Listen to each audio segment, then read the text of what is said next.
S மக்களே, இன்றைக்கி episode முடிஞ்சது.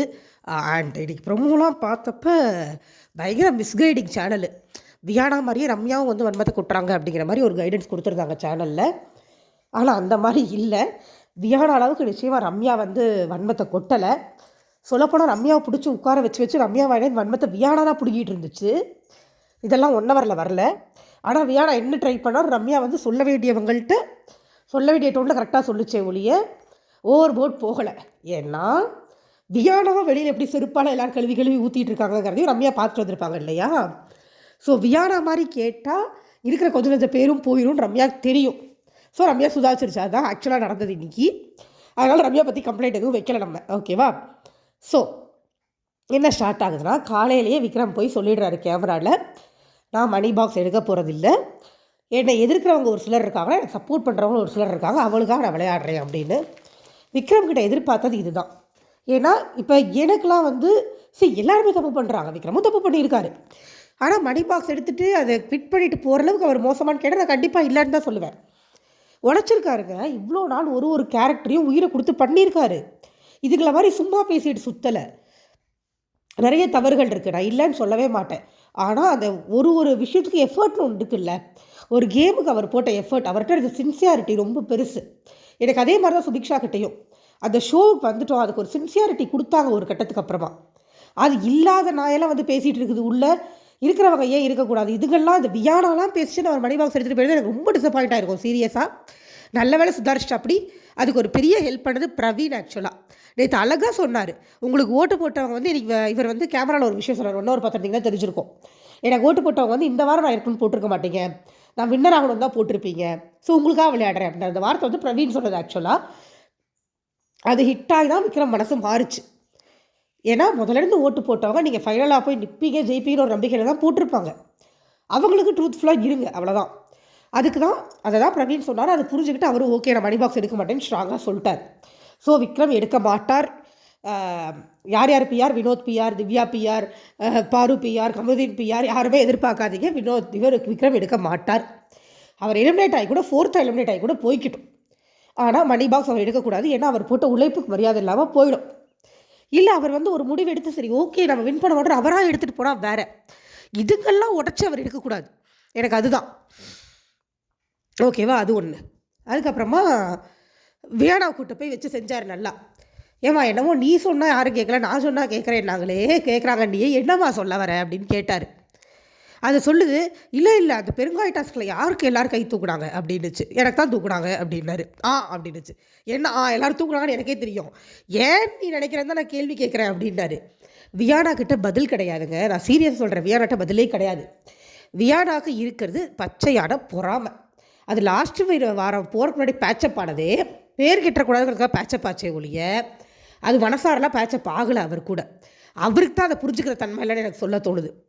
என்ன நினச்சி, இல்லை நீங்கள் முதல்ல நல்ல ஒரு மாதிரி நடித்து ட்ராமா போட்டு எல்லோரும் ஏமாற்றிட்டீங்க அப்படின்னுச்சு. சரி அவர் நல்ல ஒரு மாதிரி ட்ராமாவே போட்டிருக்கட்டும். ஏமாந்தது ஊந்தப்பு தானே, எதுக்கு போய் ஏமாந்த, எதுக்கு போய் விழுந்த அவர்கிட்ட. பிரவீன் ஒரு இடத்துல அழகாக கேட்டார், சில இடங்களில் விக்ரம் இல்லாமல் அவளால் சர்வே பண்ணியிருக்க முடியுமா, என்ன பேசுகிறாவ அப்படின்னு ரொம்ப அழகாக கேட்டார். வியானா பேசுறது எனக்கு சுத்தமாக பிடிக்கல. அது எப்படி அப்படி ஒரு பழியை கொண்டு வந்து போடுவா அவன் மேலே. நல்லா அவர் மேலே சவாரி, உங்கள் மேலே சவாரி பண்ணிட்டு உங்கள் மேலே பழியை போடுறான்னு சொல்லி அழகாக சொன்னார் பிரவீன். இதுக்கப்புறம் வந்தது இது ஆக்சுவலாக ப்ரொமோவில் காமிச்ச கண்டென்ட் கூட நம்மளுக்கு 1 ஹவரில் வரல. இது என்னத்தையும் உளறியிருக்கும் போட்டிருக்கு, இவ்வளோ தான் சொல்லிச்சு. இப்போ வந்து நான் நடித்து எல்லோரும் ஏமாத்துறதுனால என்ன நம்பிட்டாங்க, அப்படி தானே சொல்கிறேன் அப்படின்னாரு. ஆமாம் அப்படின்னுச்சு. ஸோ உளறியிருக்கு, லிட்டரலி உளறியிருக்கு, கேட்டது ஒழுங்காக பதில் சொல்லாமல். உடனே அவர் எழுந்து போயிட்டார். ப்ரொமோவில் என்ன காமிச்சாங்கன்னா, எழுந்து போகும்போது நீங்கள் போய் பாருங்க தெரியும் அப்படின்னு சொல்லியிருந்திருக்கு. அதுக்கு இவர் வந்து இல்லை நீ சொல்கிறது எல்லாமே கரெக்டு தான் அப்படின்ட்டு போனார். இது ப்ரொமோவில் இருந்தது, கெத்தாக தான் போயிருக்காரு, அதை கட் பண்ணிட்டாங்க. விக்ரம் ஒரு முடிவு பண்ணிட்டாரு. அது ஆக்சுவலாக இன்றைக்கி ஷோ முடியும் போது சொன்னார், ஒரு தடவை தாங்க உடைய முடியும், வியாரான்றதுனால உடஞ்சிட்டேன், அதுக்காக சும்மா பேசுறதுக்குலாம் உடஞ்சிக்கிட்டு இருக்க முடியாது, போச்சொல்லுங்க அப்படின்ட்டார். அவர் கரெக்டாக பிடிச்சிட்டார் வியானாவோட பாயிண்ட்டை. அது வேணுன்னே பட்டது, அது வன்ம குணம் அப்படிங்கிறது. அவர் அவன் மேலே ஒரு உண்மையான அன்பை வச்சுட்டார். சுபிக்ஷா மேலே வச்ச மாதிரி, கனி மேலே வச்ச மாதிரி வியானா மேலே விக்ரம் வச்ச அன்பு உண்மை. ஆனால் அந்த வியானா சொல்லுதில்ல, நான் அண்ணா மாதிரி பார்த்தேன், ஒன்றா மாதிரி பார்த்தேன், அதெல்லாம் பொய். வியானா ஜெயிக்கிற குதிரை மேலே சவாரி பண்ணணும்னு நினச்சி தான் அதுக்கு ஒரு என்ன சொல்கிறது ஒரு ஹோல்டு வேணும் அப்படிங்கிறதுக்காக தான் விக்ரம் கிட்ட பழகினா அவன். இப்போ விக்ரம் வந்து ஜெயிக்கிற குதிரை இல்லைன்னு தெரிஞ்சோடனே எட்டி உதச்சான். அப்புறம் மறுபடியும் அவள் அடி வாங்கினோடனே மறுபடியும் போய் ஏறிக்கிட்டான். இதெல்லாம் வந்து இப்போ பிரவீன் சொன்னார். இதுக்கப்புறமா இந்த பிரவீன் சொல்லிட்டதுக்கப்புறம் அந்த வினோத் விஷயத்துக்கு போகிறேன். இதை மறுபடியும் விக்ரம், பிரவீன், வினோத் உட்காந்துருந்தாங்க. அப்போ பேசிகிட்டு இருக்கும்போது பிரவீன் சொன்னார், அவன் எல்லாம் நல்லா உங்க கூட நல்லா தான் விளையாண்டா சேர்ந்து, சும்மா தேவையில்லாமல் உளறிக்கிட்டு இருக்கா, நீ இல்லைனா அவன் என்ன பண்ணியிருப்பா அப்படிங்கிற மாதிரி உடனே விக்ரமும் சொன்னார். இல்லைடா அவன் என்ன பேசுகிறானே ஃபர்ஸ்ட் ஆஃப் ஆல் எனக்கு புரியலை, சும்மா ஏதோ சொல்லுவேன்னு சொல்லிட்டுருக்கா அப்படிங்கிற மாதிரி பேசிகிட்டு இருந்தாங்க. விக்ரம் அவர் பிரவீன் அழகாக சொன்னார், அவன் வேணுனே பண்ணிகிட்டு இருக்கா வெளில. இதுக்கு மேலே வந்து ஒரு விஷயத்தை பேசி பேர் வாங்கி என்ன பண்ண போகிறோம், நம்ம இருக்கும்போது வாங்கினது தான் பேர், இது ஒன்றுமே கிடையாது, தெரியாமல் லூஸ் மாதிரி பண்ணிகிட்டு இருக்கா அவன் அப்படின்னு சொல்லி அவன் வியானாவோட கேம் பிளேவை டக்குன்னு டீகோட் பண்ணிட்டாங்க அவங்க 2 பேரும். ஓகே அவன் ஏதோ பேர் வாங்கணுன்னு இருக்கா, ப்ரொமோல வரணுக்கா பண்ணிகிட்டு இருக்கா அப்படிங்கிற மாதிரி டீகோட் பண்ணி முடிச்சிட்டாங்க.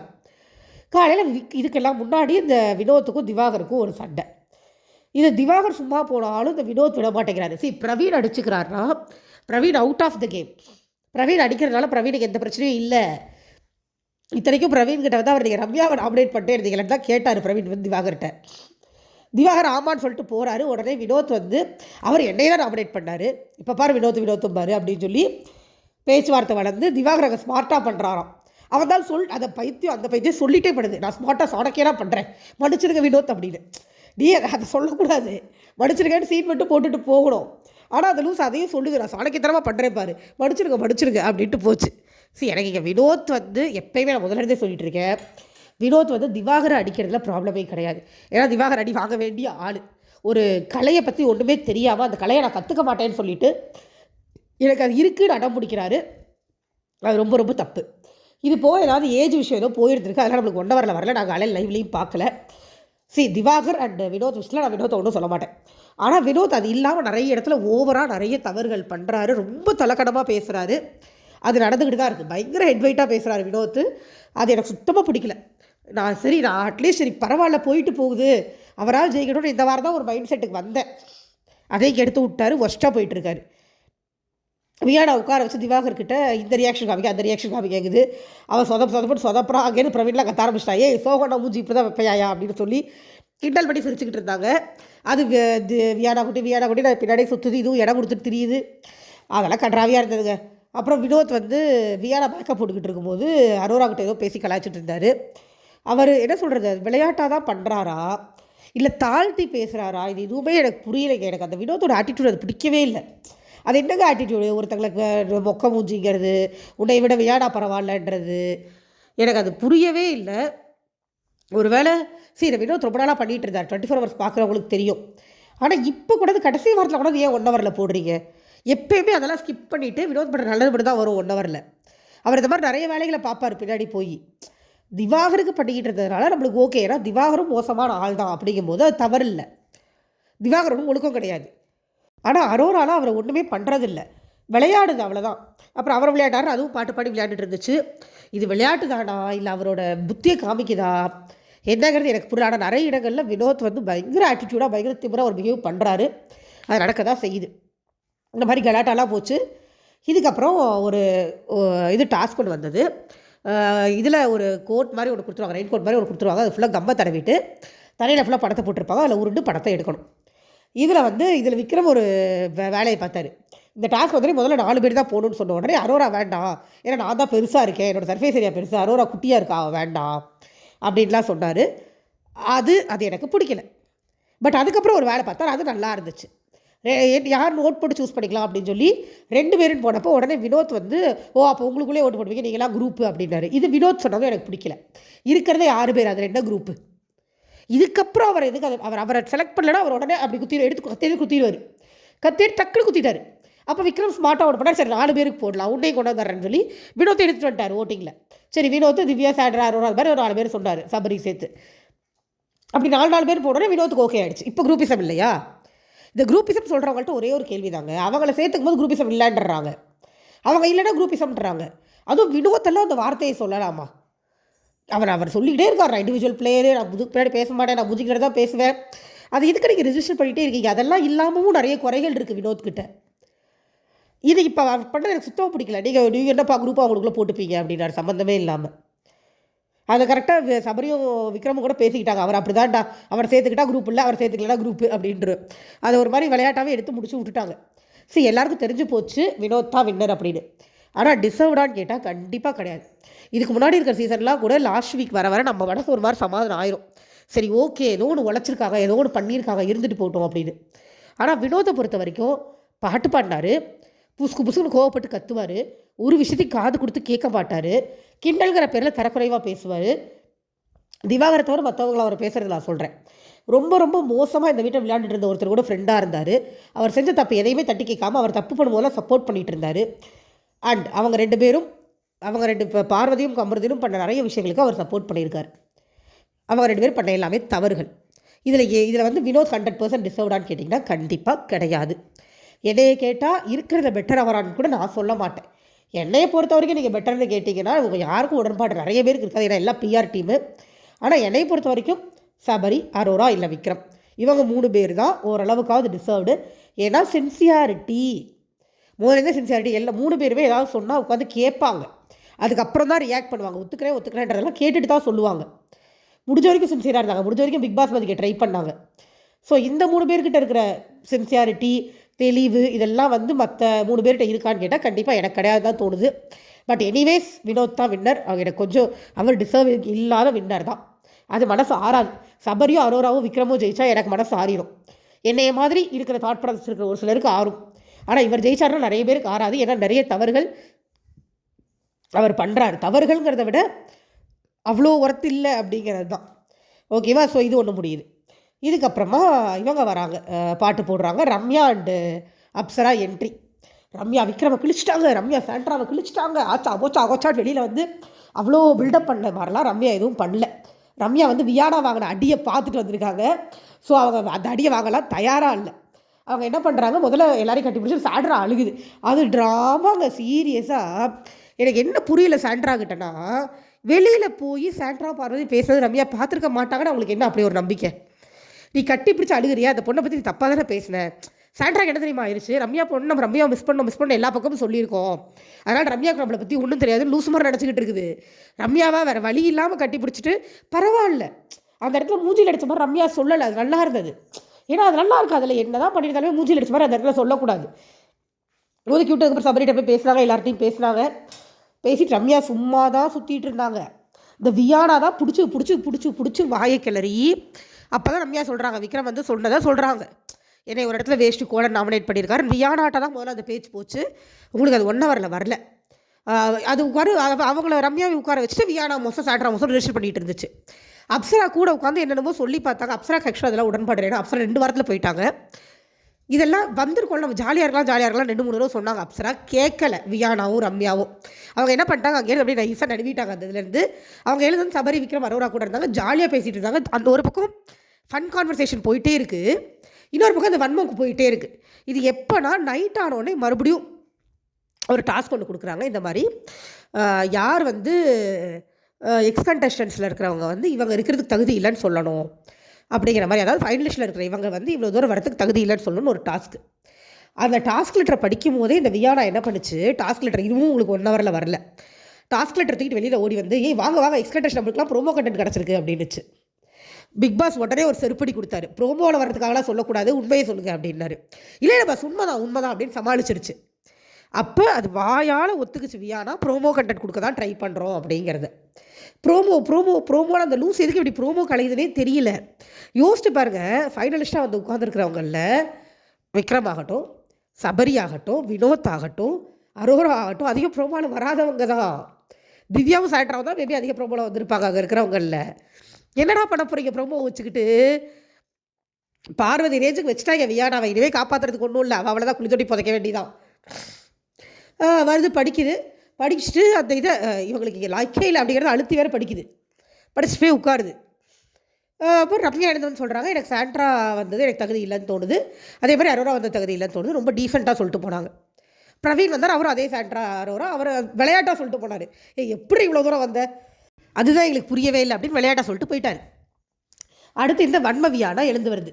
வன்மவதியிலேருந்து வன்மவியானா இப்போ ஆயிடுச்சு. இது என்ன வருது, எழுந்து வந்து ஃபஸ்ட்டு சபரியா மிச்சம் சாப்பிட்டே வந்துட்டாரா, வேறு ஒன்றுமே பண்ணலையா.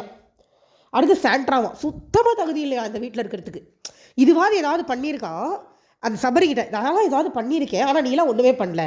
வியானா இது பண்ணியிருக்கான்னு இருக்குது, சபரி இது பண்ணியிருக்கான்னு இல்லையா. அதை சொல்கிறதுக்கு இவ யார்? யார் இவன்? அவர் பயங்கரமாக அஃபண்ட் ஆகிட்டார் சபரி ஒன்று. அடுத்து சாண்ட்ராவை சுத்தமாக தகுதியில் பெட்ஷீட்டை வச்சு போய் படுத்துட்டா வந்துடலாமா? அப்போ நானும் பெட்ஷீட் வச்சு படுத்துக்கிட்டா நானும் வந்துடுவேனா? இப்போ இந்த கேள்வி இவன் யார்கிட்ட கேட்குறா? யார்கிட்ட? நீ ஒன்று சேனல்கிட்ட கேள்வி, இல்லை ஆடியன்ஸை கேள்வி. சாண்ட்ரா கிட்ட கேட்டால் அது என்ன பண்ணும்? அது இருக்க வச்சுருக்காங்க, அது இருக்குது, போச்சோன்னா போயிருக்க போகுது. அடுத்து விக்ரம் வந்து முதல் 5 வாரம் வந்து நம்ம தான் அவரை நாமினேட் பண்ணாமல் விட்டுட்டோம்.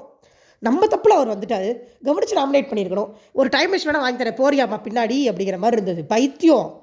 அதுக்கப்புறம் பயங்கரமாக ஒரு கண்ணியாக ஒரு கேம் விளையாண்டு வந்துட்டார். அட பைத்திய வியானா, அவர் கன்னிங் கேம் விளையாண்டுருந்தாருன்னா மக்களுக்கு தெரிஞ்சிருக்கும் பைத்தியமே. வியானாக்கு தானே இங்கே தெரியாது. நான் என்ன கேட்குறேன், அவர் அப்படி கன்னிங்காக ஒரு கேம் விளையாண்டுருந்தாருன்னு வைங்க, அது வியானாக்கு தெரியலனே வச்சுக்கோங்க. உள்ளே இருந்த வியானாக்கு தெரியலைங்க, அவன் நம்பிட்டா. வெளியில் பார்த்துட்டு இருக்கிறவங்க கேடையா? பார்த்துருக்கிறவங்களுக்கு தெரிஞ்சிருக்கும்ல அது ஒரு கன்னிங் கேம்னா. இது எதையோ உனக்கு சொல்லியே ஆகணும், நான் பெரிய அறிவாளி அப்படின்னு சொல்லி எதையோ உனக்கு வளரணுமே உளறிட்டு கிடக்குது. அது சொல்லிவிட்டு இப்போ வன்மத்தை கக்கிட்டு போயிடுச்சு வியானா. அங்கே வந்து அப்சரா ஆகட்டும் பிரவீன் காந்தி ஆகட்டும், அவங்க 2 பேருமே எங்களுக்கு சொல்கிறதுக்கு விருப்பம் இல்லை, ஏன்னா நாங்கள் 1 வாரம் 2 வாரத்தில் போயிட்டோம், இருந்தாலும் சொல்லணுமேங்கிறதுக்காக சொல்கிறோம் அப்படின்னு சொல்லிட்டு அப்சரா சாண்ட்ராவையும் அரோராவையும் சொன்னாங்க. இவர் பிரவீன் காந்தி வந்து அரோராவை சொன்னார், அதுவும் நீ ஃபைனல்ஸ் போயிட்டோமா, நான் சொல்கிறது உன்னை பாதிக்காது அப்படின்னு சொல்லி தான் அவர் சொன்னார். எப்போ போல் திவாகர் வந்து வினோத்துன்னு நான் வேறு இடத்த சொல்ல போகிறார். அவர் தெரியும்ல, தர்பூசணிக்கு எப்பயுமே வினோத்து தான், அவருக்கு தகுதியே இல்லை, அவர் ஒன்றுமே பண்ணலை, அவர் இந்த மாதிரி எண்ணெய் வச்சு பாப்பிடுறாரு இடத்தையோ சொல்லி வினோத் சிரிச்சுட்டு விட்டார், இது திருந்தா ஜென்மண்டா அப்படின்ற மாதிரி சிரிச்சுட்டு விட்டார். அதோடு முடிஞ்சிச்சு. எழுந்து போனதுக்கப்புறமா சாண்ட்ரா விக்ரம்கிட்ட புலம்பிட்டு இருக்கும்போது ரம்யா வந்தாங்க. எனக்கு தோணுனது தாண்டி சொன்னேன் அப்படின்னே சாண்ட்ராவும் இல்லை, இட்ஸ் ஓகே விட்டுரு அப்படின்ட்டாங்க. அப்புறம் வெளியில் வந்து உட்காந்துக்கிட்டாங்க ரம்யாவும் விக்ரமும். சும்மா புலம்பிட்டு இருந்தாங்க, இவங்க என்னத்தையோ சொல்லணும்னு வந்திருக்காங்க, விடுங்க சொல்லிட்டு போட்டோம் அப்படிங்கிற மாதிரி ஸ்மூத்தாகவே எடுத்துக்கிட்டாங்க. அதுக்கப்புறமா ஒரு கான்வர்சேஷன் சோஃபாவில் ரம்யாவும் திவ்யாவும் உட்காந்துருக்காங்க. உங்களுக்கு ப்ரோமோவில் இந்த டாப்பிக்கை ரம்யா ஆரம்பித்த மாதிரி காமிச்சிருக்காங்க, ஆனால் நிஜத்தில் ஆரம்பித்தது திவ்யா.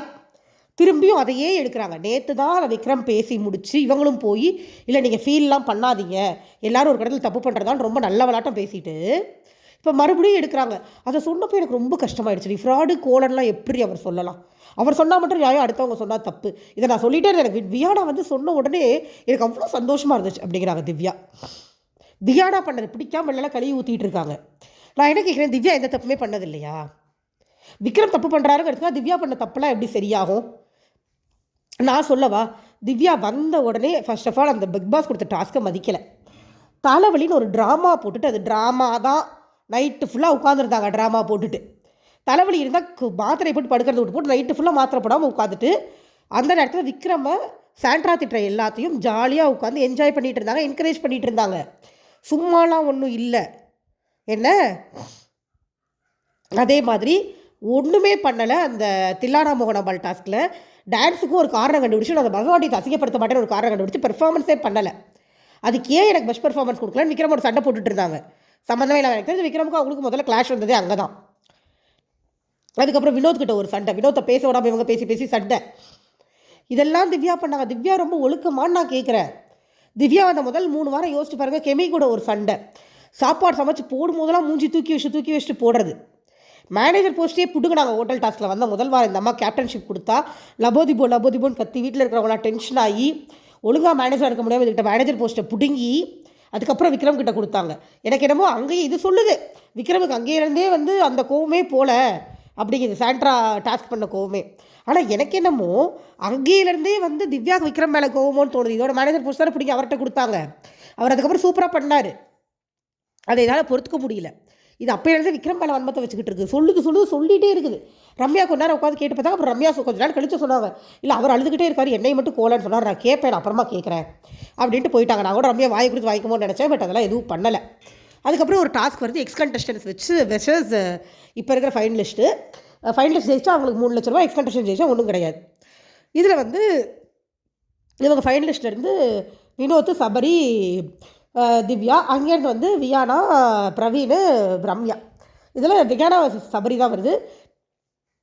போகும்போதே சபரி சொல்லிட்டு தான் போகிறாரு, யார் மிக்சர் சாப்பிட்டாங்கன்னு பார்க்கலாம் அப்படின்னு சொல்லிட்டு தான் போகிறாரு.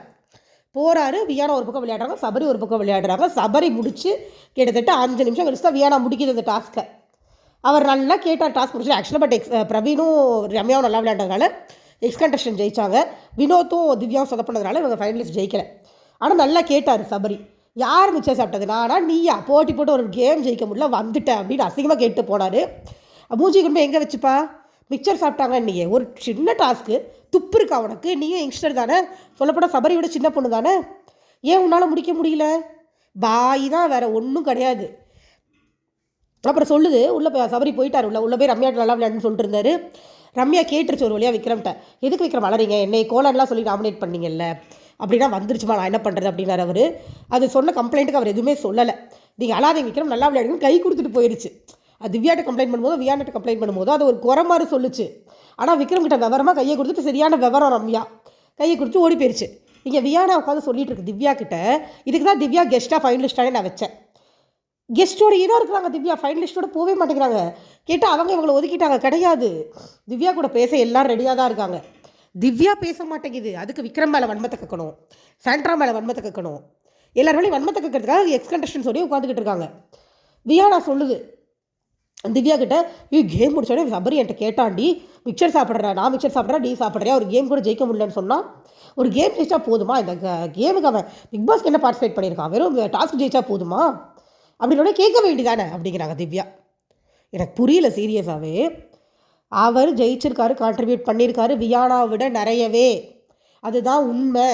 அவர் ஆமாம் பார்வதி அடித்த ஒரு 2 வாரம் அப்செட்டாக இருந்தார், என்ன பண்ணுறதுன்னு தெரியாது, கவலையில் இருந்தார். அவர் பைபேக்காக எழுந்து வந்துட்டார். இவ்வளோ மாதிரி வன்மத்தை யார் மேலே சபரி முதலிருந்தே கொட்டலை. ஃப்ரம் த டே 1 சபரி யார் மேலே வன்மத்தை கொட்டலை. முடிஞ்ச வரைக்கும் எல்லாரோடையும் ஒத்துமையாக இருந்தார், எல்லோரும் கஷ்டப்படும் போது கூட இருக்க ட்ரை பண்ணார். அதுதான் சபரி. இவெல்லாம் யார் சபரியை மிக்சர்னு சொல்கிறதுக்கு? வந்துட்டா பெரிய இவ மாதிரி. இதுக்கு சப்போர்ட் வேறு திவ்யா, தான் இன்னும் காண்டாகுது. அப்புறம் சாண்ட்ரா உட்காந்து விக்ரம்கிட்ட புலம்பிகிட்டு இருக்கும்போது அவங்க ஒரு மாதிரி சொல்லிட்டு இருந்தாங்க, இவங்க எல்லாம் அதுக்கு தான் வந்திருக்காங்க, வியானால கம்ப்ளீட் டார்கெட் தான் பண்ணுறா, அதுக்கு ரம்யா கூட பரவாயில்ல டீசெண்டாக சொல்லிட்டு போயிடுச்சு அப்படின்னு சொல்லிட்டு இருக்கும்போது அரோராவும் ஒன்று சொல்கிறாங்க. இந்த மாதிரி அங்கே ரம்யா வந்து அரோராட்டு சொல்லியிருப்பாங்க போல் இருக்கு. டாஸ்க் இது கேஷ் பாக்ஸ் எடுக்க போறியான்னு சொல்லி ரம்யா போய் அரோராட்ட கேட்டிருக்காங்க. அரோரா வந்து எனக்கு 50 லட்சம் இருக்கு, நான் எடுக்கணும்னு சொல்லியிருக்கும் போல். அதுக்கு உடனே ரம்யா வந்து இவங்க நான் 5 பேர் தாண்டி நீ எங்கே எடுக்க போகிறேன் அப்படின்னு சொல்லிட்டாங்க போல் இருக்கு. அதை வந்து அரோரா சொல்லிகிட்டு இருந்தாங்க.